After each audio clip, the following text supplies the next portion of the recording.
លោកលោកស្រីនៅនាងកញ្ញាជាទីមេត្រីតទៅនេះសូមគ្រប់បញ្ជាលោកអ្នកតាមដានទស្សនាព័ត៌មានសេដ្ឋកិច្ចក្រុមហ៊ុន Smartphone បាននាំមកនៅកម្មវិធីគ្រប់គ្រងទិន្នន័យផ្នែកលក់បច្ចេកវិទ្យាចុងក្រោយ DMS 1មកកាន់ប្រទេសកម្ពុជា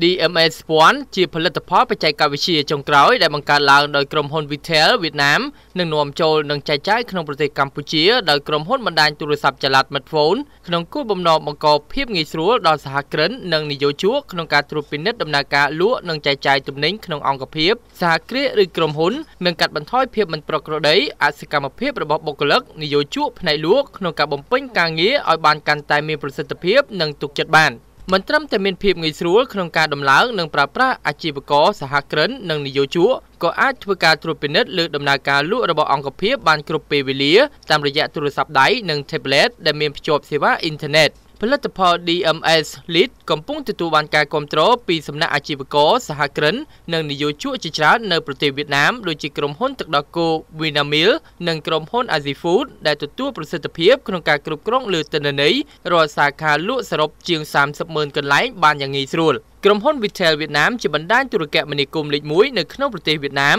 ដោយបណ្ដុំទៅដោយវិស្វករផ្នែក IT ជាង 1,500 នាក់ដែលមានដៃគូសហការជាង 500 នៅទូទាំង 8 ប្រទេសក្រុមហ៊ុន Viettel បាននឹងកំពុងបង្កើតកម្មវិធី software ជាង 40 រួចមកហើយដែលសុទ្ធតែទទួលបានជោគជ័យនិងមានការគាំទ្រពីសំណាក់អ្នកប្រើប្រាស់ដោយឡែកសម្រាប់ប្រទេសកម្ពុជាក្រុមហ៊ុនបណ្ដាញទូរស័ព្ទ Smartphone ដែលជាផ្នែកមួយនៃក្រុមហ៊ុន Viettel គឺជាក្រុមហ៊ុនបណ្ដាញទូរស័ព្ទដែលមានអ្នកប្រើប្រាស់ច្រើនជាងគេហើយសម្រាប់ឆ្នាំថ្មីនេះក្រុមហ៊ុនក៏ត្រៀមនាំចូលនូវផលិតផលបច្ចេកវិទ្យាថ្មីៗជាច្រើនទៀតដើម្បីលើកតម្កើងដំណើរការអាជីវកម្មនៅកម្ពុជាឲ្យកាន់តែមានភាពងាយស្រួលនិងមានការរីកចម្រើន